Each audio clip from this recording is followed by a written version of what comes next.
还是一样任务。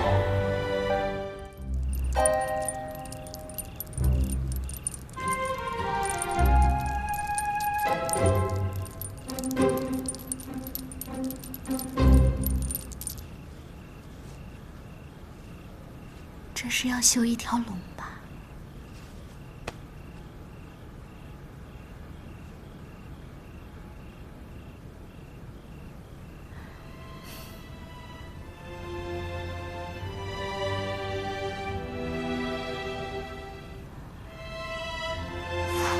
别怕，今后有我保护你。这是梦，还是真的呢？尉迟哥哥，傻瓜，这当然是真的。奇怪，我怎么感觉听到了尉迟哥哥的声音？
还是一样任务。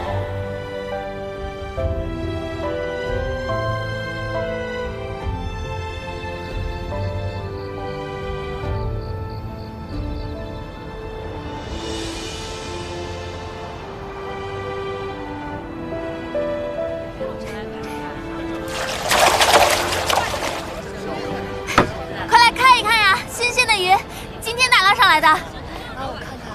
这鱼怎么了？只要1两3文钱，新鲜打捞上来的，快来看一下。是啊，不错。你这个妖女，你用火烧死了志勇哥，现在又跑到集市上来，是想害人吗？还有你们这群不怕死的，居然还敢买他的鱼！你说谁是妖女？你？